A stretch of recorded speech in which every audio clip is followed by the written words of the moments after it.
Well, welcome to a new Harry's Garage video, and this one is going to be more on what I'm doing with the cars right now, a sort of garage roundup, because there's been quite a lot going on. And yeah, we've got the Project 7 here because, well, we're going to do some adventures into Europe with this car, but the wheels have always annoyed me, are just not right. And I tried Project 8 wheels on it. I've had those painted, you can see, and I'll go into details there. I think wheels make such a difference on a car. They're one of those things I learned from the days of Evo, that if you had one more photograph to do, if you polish the wheels up, it just made the car look brighter. And as you know, if you follow me on Instagram, black wheels, these are slightly graphite. I had them redone, but black wheels I just don't like. You just don't see the details on the car. Countach is here as well. We're going to be looking at that, and the wing is going back on. Controversial, everybody discusses should it be wing on, wing off. I love the design with it off, but I got some photographs from not quite the first owner, but the guy who owned this in 1988. He did the Beaujolais run with it, and it's got the wing on it. It's doing a feature with a magazine in May, June time, and it's about celebrating the 80s, and I just think the wing ought to go back on. It's the beauty of it. It comes off again. I'm also having some paint. Explain that in a moment. But yeah, wheels. I love changing colours of wheels, experimenting with wheels just to see what difference it makes. And these have just come back from, well, I use Neutron alloys in Swindon. I'll explain why I use them in a moment. But I took them down to them because the wheels on it were these 22-inch wheels, but they're a single colour. And Maserati do this option of diamond cut. So I asked, could you make basically the colour of them a sort of darker colour? Because if you do that darker, it shows off the diamond cut. And I think they're so much better. We had black wheels on it with the winter tyres on when we went off to St Moritz. Oh, these are the summer editions. And you'll also notice I'm still on the Davanti tyres, because we actually had an incident with a pothole with the winter tyres, punctured the tyres. This place is festooned with potholes. We've christened the Cotswolds the potholes now, just because there's so many potholes. And the Davanti, they seem to handle all right, these tyres. We're sort of, I think there's a snobbery with Michelin and Pirelli, the Marks or Goodyear. They all make really good tyres. These so far seem fine, but I'm not putting a whole new set of tyres on it while there's so many potholes around. I'll wait and see how long these last, because they're pretty low profile. I actually wanted all-season tyres on it if I could, but they don't make them in this 22-inch size. I've got Pirelli all-season tyres on the 322. I just think they're the answer. Rather than swapping tyres, you can now get them with the Snowflake, and I would love to find a set of all-season tyres for the Maserati Trofeo, but I can't find any. Anyway, there's a quick roundup of what we're going to do, but I am so anxious to get these wheels on to see how good they look. I couldn't decide. I actually put the Project 8, the sort of gold wheels, against it first, but it was a bit intense, the gold. I think it really suits the Project 8, but I didn't quite like it on here. I then tried these are actually in silver, and then I thought, not sure if silver is just a bit too bright. What colour should be there? And there's a bit of flash of orange in here. And then Julian Thompson, fantastic car designer, he's at GM now, looking at new Corvette and things like that. And he suggested Vice Gold, which is a Porsche colour and basically means white gold. It's a lighter gold. So that is why we ended up on these. And I haven't tried and put them on yet, and I just can't wait. So I'm going to crack on and get this wheel off and see what it looks like. Now, these are super handy, as you'll discover in a moment. They're, because of the carbon discs on it, they just mean there's a way of doing it so you don't damage the disc. There we go. Once you've done that, you then screw these in. Oh, and I wish I had another set of these for all sorts of cars. If you've got studs, They're well worth investing in, as you'll see in a moment if you regularly change wheels. Right, put those in there, take the rest out.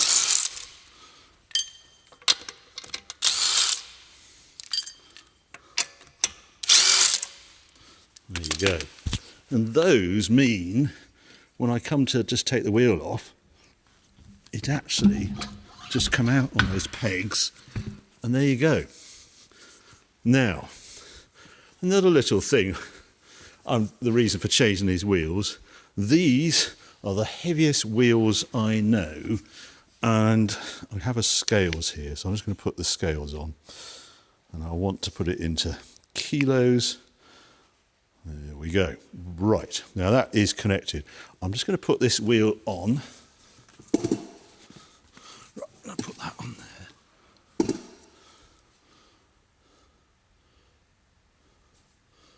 There we are, 30.5 kilos for the Jaguar Project 7 wheel, and a Project 8 lightweight forged wheel, 25 kilos. So there you go, just over 5 kilos lighter. I mean, in a percentage terms, that is huge. And I couldn't get over the weight difference between them. It's because, and I've explained this on video before, Jaguar Project 7, these are so thick, the spokes on this, because they have this curb strike rule at Jaguar Land Rover. Doesn't matter if it's a Defender, Range Rover or a Jaguar, it has to be able to hit a curb at 45 miles an hour and not deform. And the whole of the suspension, it's a way higher rating than most cars. On the Project 8, the designer said, "Look, hang on a minute, what's the point of having a wheel that survives a curb strike if all this carbon fibre doesn't survive? Aren't we just pushing it? This car is about performance, about handling. We want to fit a lighter wheel." And they got sign off, and that's why this wheel is so much lighter than a standard Project 8 wheel. And you've got to remember also, this is I think a 305, and the standard size is a 295. So the wheel is actually one section wider, and the rim is wider as well. I think they're 10.5, these are 11. I'll put it up because I'm not exactly sure if I'm correct on that. Right, now we have to offer up the wheel, and it's always a faff trying to get a wheel to line up, but it is easier because of those things poking out. There she goes.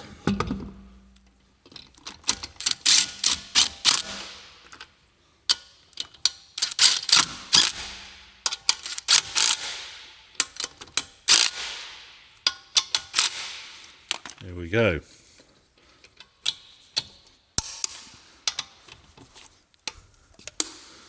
There we go. Let's stand back and have a little look. How's that look? That is a good colour. I'm very pleased with that. It's not quite the right ride height because we've jacked it up. Let's get the front one on.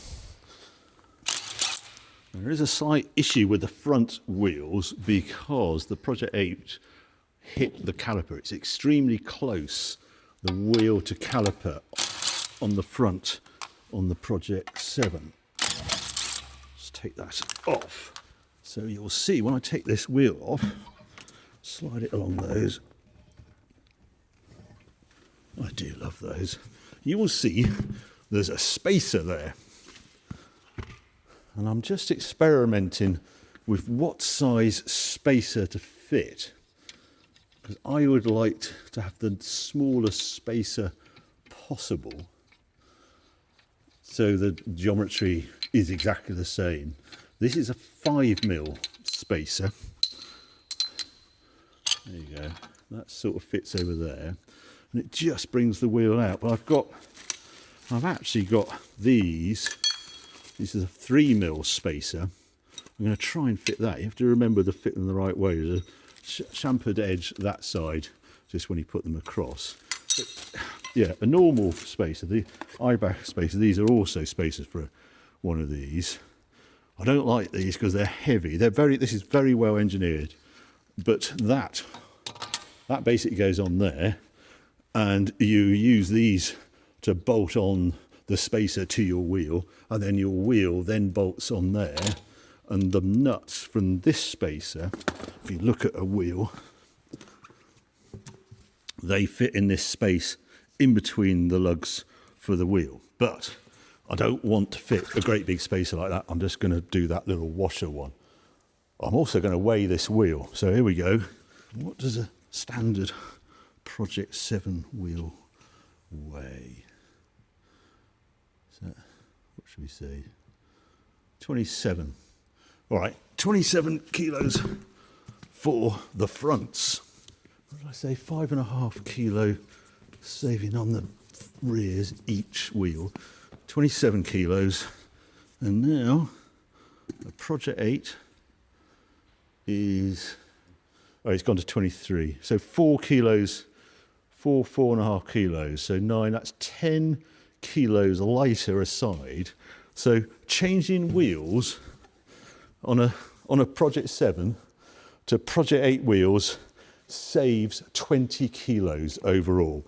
That is nuts. And also remember, this is unsprung weight, which is all good for handling. Right, let's have a look what size spacer I need to fit. See if I know the 5mm, I have about 3mm clearance. So I'm going to put, this is a 3mm spacer, and it just gives me a bit more edge there to line it up. There we go. The wheel. God, I can't get over the weight difference. This actually feels a light wheel when you're handling the Jaguar wheel, standard P7 wheel. God, they feel heavy. There it goes. There. Right. How much clearance? There's not a huge amount. I'm going to bolt that up, but that is clearance.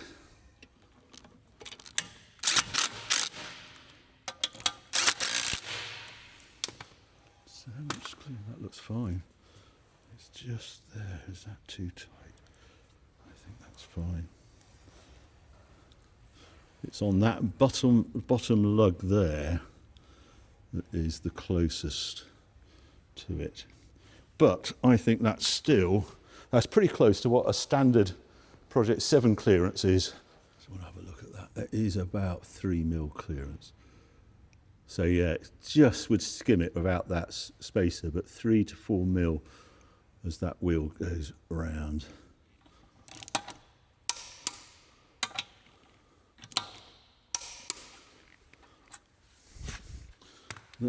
There we go. Let's have a look at that.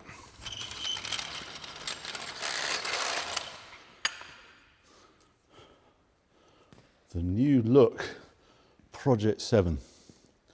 God, that's so much better. That is so much better. Yeah, it's not too shouty. It has that hint of colour. Just add a little bit of class. Shows off the orange caliper, which is unique on this car, with a flash on the mirror. And then if you look underneath the spoiler, that is also orange. But I am properly chuffed with that. It's a different gold, such a different gold to the Project 8, so that it's unique. There you go. So yeah, nothing like wheels to change how a car looks. You know, this isn't actually, I did the wheel colour on the Countach as well, and that's really where I got to know Scott at Neutron Alloys, because I had a slight bend in one of the rear wheels. It balanced out all right, but I knew it was there. I said, could you take that slight bend on the rim of the wheel out? No problem at all, we can do that. And I wanted to use the gold that special customers in the 80s at Lamborghini were given this option of having a gold wheel. Keke Rosberg, Gerhard Berger, his Countach had it, so like the F1 boys had it. And there was a guy in the States who had a Countach, I can't remember, one of those two guys, their original Countach, and he'd refurbed the wheels, and he extremely kindly sent me the tiniest pot of paint as a sample that Scott at Neutron Alloys could match this. And what I couldn't get over was, if you have a closer look, I was worried that when you refurb, they just potentially lose the script on it. But this had the original sticker of this Router OZ on it. And I thought, oh, well, I'm going to have them refurbed. I love cars that are original, but I'm going to lose that. And when the wheels came back, it had the sticker on. And Scott's such a wheel nerd that he actually researched where he could get the sticker. He didn't tell me, and they came back with that sticker on. So that is the story on those wheels. But what we're worried about today is putting that wing on. Right, I've taken this wing on and off, I don't know how many times. I've owned this car for 16 years, but this is how it's fixed. You have these little bolts here, 8mm bolts, as you can see. I love this, right, red.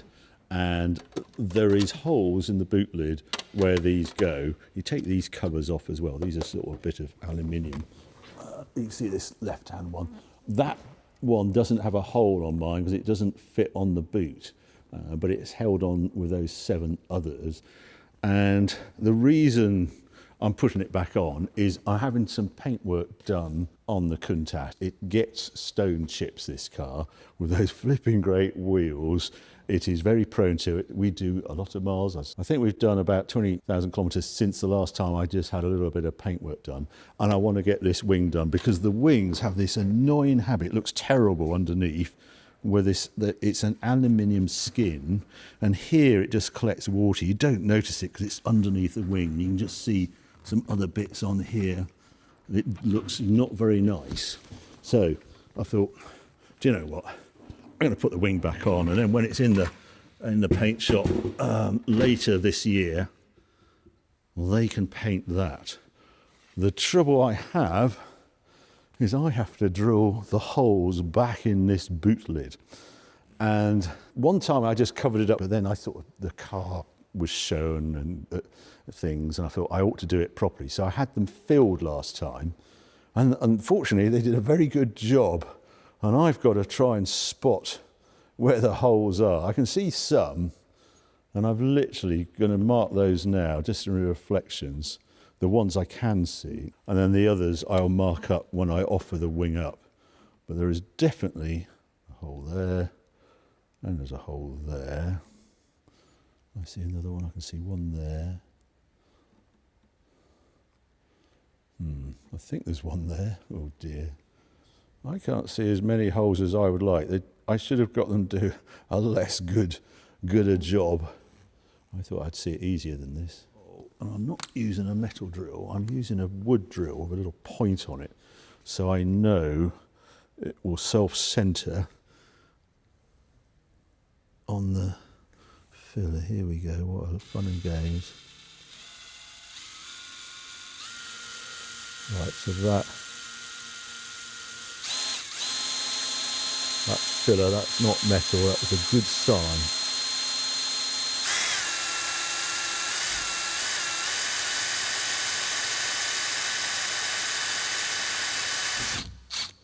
Hole number 1. Fun and games. Only another, well, quite a few, isn't it? 8 either side, 16 holes to go. Oh, God, let's do another one.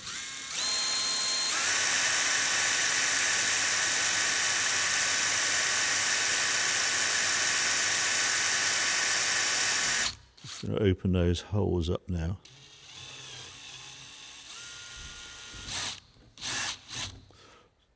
This is the size the bolts are. So this should self-center into the holes. And just take the filler out. That's the idea.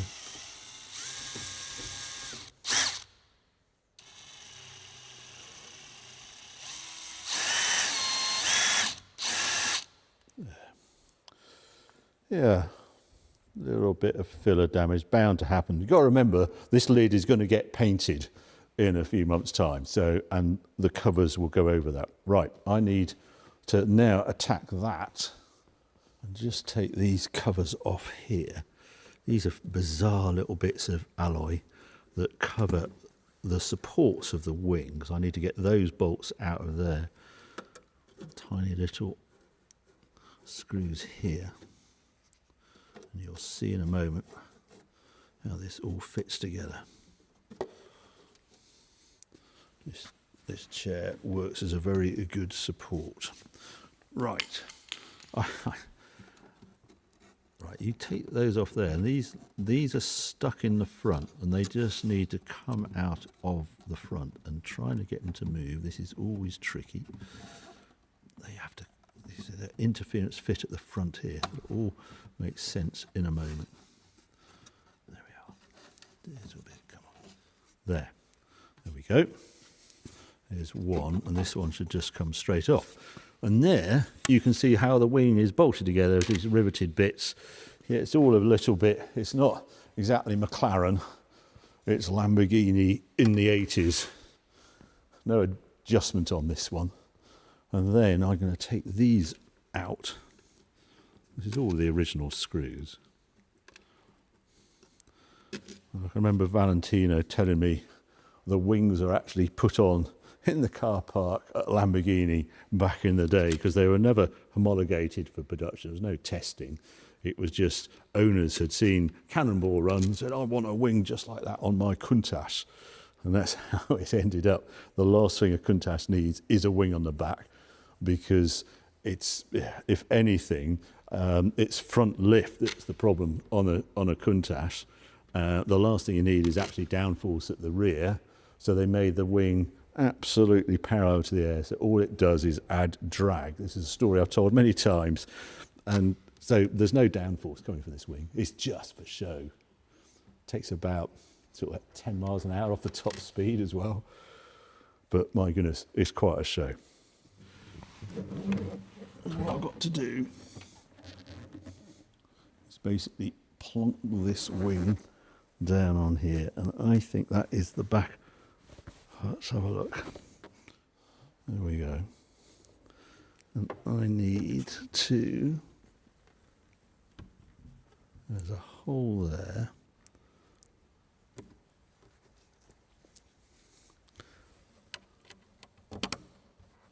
There we go. I want to find one this side as well. I've done this so many times. It's a third or fourth time I've done this. Not sure. Let's just lift that up. See where that is. There it is. There we go.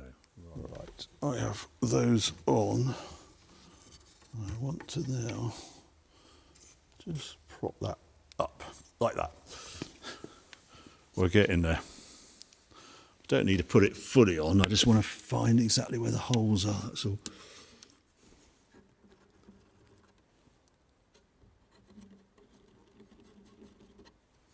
There we go, we have holes. This is the bit I'm not quite sure how to do. There we go.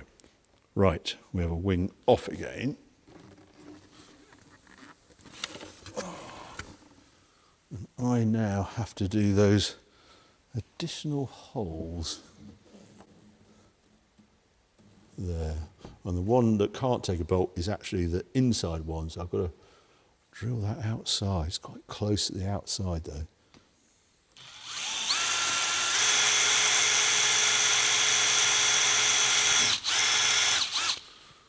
Just this one hole here.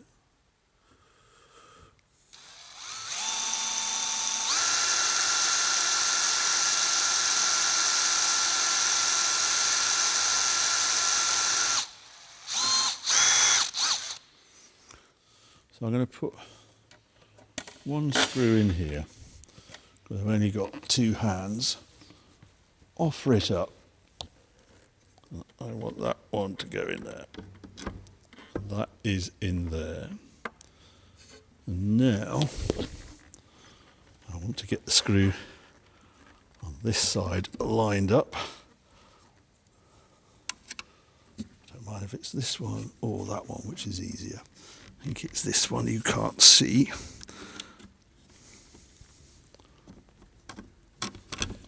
That is now in. And the trick now is not to do these up too tight, because you want a little bit of wiggle to be able to get all the other ones in. So you literally just catch the thread. I am now going to faff around, put in the 7 either side, and basically bolt the wing back on, and then we get those side pieces on. Right, 7 bolts done, little 8mm, and if I just put this down now, you can sort of see the Countach with a wing back on. Yeah, it is quite something, isn't it? I've just got to get these sides on, but you can sort of see how it works now. So they're all the bolts I've put on, screw heads at the top, and now we get these funny little side bits of side aluminium. Yeah, you can see the writing inside. So this is the left wing is in red, and that's left right, meaning it's the right hand side of the left one, and that's left left. So that goes in like that. Okay, let's give this a go. This isn't going quite as easy as I wanted it to. Let's see if this one seems to be tighter. There we go, there we go. So I come round to the front. There we go, there we go, there we go, there we go. Now I've got to get this one on the same.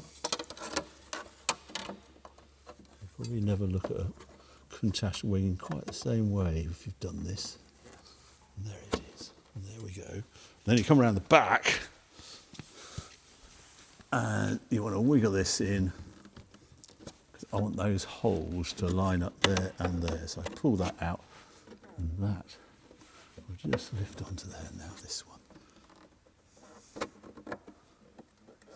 Squeeze. And that's how you do it. And now I've got to screw those in. Oh, we're nearly there. It's not a fun process. And I was really annoyed when James May did that Cars for the People, and he said, and I just mentioned it, I'll just put the wing back on. I said, oh, that's good. And then at 10 o'clock in the evening, the day before we were filming at 8 o'clock, I said, Harry, you know, you said you put the wing back on. Could you take it off again? So when we rock up at 8 o'clock, we can put the wing back on. So I finished like at midnight, taking the flipping wing off again, only to put it on the next morning, all in the sake of good TV. There you go. The wing is back on. I've just got to put 2 more at the side, but that will basically, let's go have a look. Let's have a look at the Countach with a wing. Quite dramatic, isn't it? No missing it. Is there another wing like it? I think the Sierra Cosworth gets a vote, doesn't it? And a few other cars with proper wings. The Veyron with that one movable, but that was not in this era. But came off a Formula One car, this one. It was Walter Wolf who put it on his own Countach, a Canadian Formula One owner of Wolf Racing. And yeah, so it was an F1 wing of the time back in, I'd like to say it was late 70s or early 80s. I'll put the date up because I'm not exactly sure the year he put it on, but it was on an earlier one, not a QV. There you go. There's a little garage roundup. I'm going to continue and put the other 2 wheels on the other side of the Project 7, but I am properly chuffed the way those wheels look on there. I'm really chuffed to have the wing back on there, and I'm very chuffed with the Maserati Jaguar wheels, that diamond cut. So that's the roundup. I will drop in some shots because it's dark now outside of these 2 cars in motion with their wings on and the wheels on. Well, that's for another time, but I hope you enjoyed this garage roundup, this Harry's Garage video. If you did, well, keep watching, keep subscribing. More videos coming along very soon.